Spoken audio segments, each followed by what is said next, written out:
5ই August যখন বাংলাদেশে গণ অভ্যুত্থান হলো, 5 আগস্ট থেকে 8 আগস্ট বাংলাদেশে কোনো গভর্নমেন্ট ছিল না।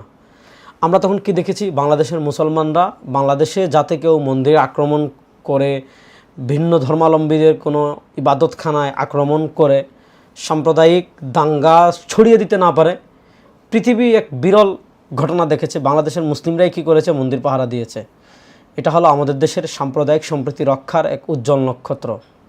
আমাদের পার্শ্ববর্তী দেশে সাম্প্রদায়িক দাঙ্গার নামে আমরা যা দেখি, আল্লাহ না করুক বাংলাদেশে যদি এর ছিটে ফুটাও হতো, বাংলাদেশকে চতুর্দিক থেকে ঘিরে ফেলার সকল আয়োজন সম্পন্ন করা হতো।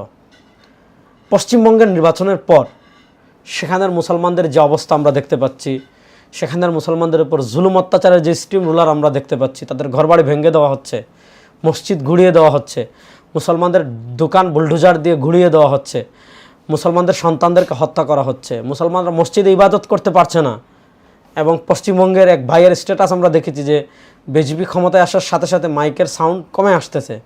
এই যে দৃশ্যগুলো আমরা দেখছি, বাংলাদেশ সরকারের কাছে আমাদের অনুরোধ থাকবে যে আমাদের ভাইদের পাশে আমরা যতটুকু সামর্থ্য আছি ততটুকু নিয়ে দাঁড়ানো। বাংলাদেশের সরকারের কাছে আমাদের অনুরোধ থাকবে যে আপনারা ভারতের কূটনীতিবিদদেরকে, রাষ্ট্রদূতদেরকে ডেকে এই ঘটনার তীব্র নিন্দা জানান এবং জাতিসংঘ সহ যতগুলো সংঘ আছে, পৃথিবীর কোথাও একটা ককটেল ফুটলে যারা মানবাধিকারের জন্য, ধর্মীয় সম্প্রীতির জন্য যারা চিৎকার চেঁচামেচি করে, তারা কেন এখন একদম চুপ করে আছে, তাদের দৃষ্টি আকর্ষণ করার চেষ্টা করুন। আমাদের পার্শ্ববর্তী মুসলমান, আমাদের সীমান্তের সাথে যাদের সীমান্ত, এই পশ্চিমবঙ্গে মুসলমান নির্যাতিত হওয়া মানে কি বাংলাদেশ এক ভয়াবহ বিপদের দিকে এগিয়ে যাওয়া। আর পশ্চিমবঙ্গের বসবাসকারী মুসলমানরা তারা মানে ভারতীয় না, বাঙালি বলে তাদেরকে বাংলাদেশে ঠেলে দেওয়ার, তাদেরকে বাংলাদেশে অবৈধ ভারতীয় বলে বাংলাদেশে তাদেরকে পাঠিয়ে দেওয়ার এক ষড়যন্ত্র তো অনেক আগ থেকে আমরা জানি।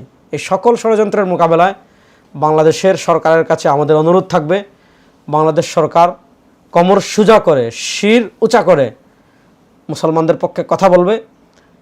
যদি তারা মুসলমানদের পক্ষে শির উঁচু করে কথা বলে, বাংলাদেশের আপামর সকল মুসলমান বাংলাদেশ সরকারের পাশে সব ধরনের সহযোগিতা করার জন্য প্রস্তুত থাকবে ইনশাআল্লাহ।